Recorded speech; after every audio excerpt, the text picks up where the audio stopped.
அண்மை செய்தியை பார்த்துக் கொண்டிருக்கிறோம். கர்நாடக அரசின் மேகதாட்டு அணை திட்டத்திற்கு எதிராக சட்டப்பேரவையில் நாளை தனி தீர்மானத்தை முதலமைச்சர் விஜய் முன்மொழிகிறார். இது தொடர்பான கூடுதல் விவரங்களோடு இணைகிறார் எமது செய்தியாளர் பாண்டியராஜன். வணக்கம் பாண்டியராஜன், உங்களிடம் இருக்கும் தகவல்களை சொல்லுங்கள். 17வது சட்டப்பேரவையினுடைய கூட்டத்தொடர் இன்று கூடியிருக்கிறது. நாளை ஆளுநர் உரை மீதான விவாதம் நடைபெற இருக்கக்கூடிய நிலையில தமிழ்நாடு முதலமைச்சர் விஜய் அவர்கள் சட்டப்பேரவையில் நாளை தனி தீர்மானம் ஒன்றை முன்மொழியிருப்பதாக தகவல் வெளியாகியிருக்கிறது.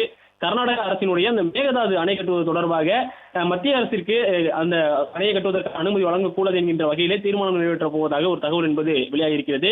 மேகதாது அணை திட்டத்திற்கு தொழில்நுட்பம், சுற்றுச்சூழல் உட்பட எவ்வித அனுமதியும் அளிக்கக்கூடாது என மத்திய அரசை வலியுறுத்தி தீர்மானம் நிறைவேற்றப்பட இருப்பதாகவும் தகவல் வெளியாகியிருக்கிறது. குறிப்பாக கர்நாடக அரசினுடைய விரிவான திட்ட அறிக்கையை பரிசீலிக்கவோ அதன் மீது நடவடிக்கை மேற்கொள்ளவோ அல்லது அதற்கு அனுமதி வழங்கவோ கூடாது என்று மத்திய நீர்வள குழுமத்தை வலியுறுத்தி பேரவையில் நாளை தீர்மானம் நிறைவேற்றப்பட இருப்பதாக தகவல் வெளியாகியிருக்கிறது.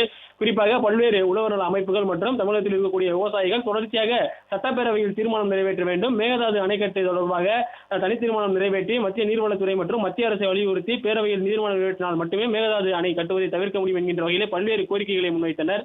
இன்று ஆளுநருடைய உரையின் போது கூட மேகதாது அணை கட்டுவதற்கு எதிராக தமிழக அரசினுடைய நிலைப்பாடு இருப்பதை அவர்கள் வெளிப்படையாக தெரிவித்திருந்தார்கள். இந்நிலையில் நாளை தமிழ்நாடு முதலமைச்சர் விஜய் அவர்கள் கர்நாடக அரசினுடைய மேகதாது அணை திட்டத்திற்கு தொழில்நுட்பம், சுற்றுச்சூழல் உட்பட எவ்வித அனுமதியும் அளிக்கக்கூடாது என்பதை வலியுறுத்தி மத்திய அரசை வலியுறுத்தும் விதமாக தீர்மானம் நிறைவேற்றப்பட இருப்பதாக தகவல் வெளியாகியிருக்கிறது.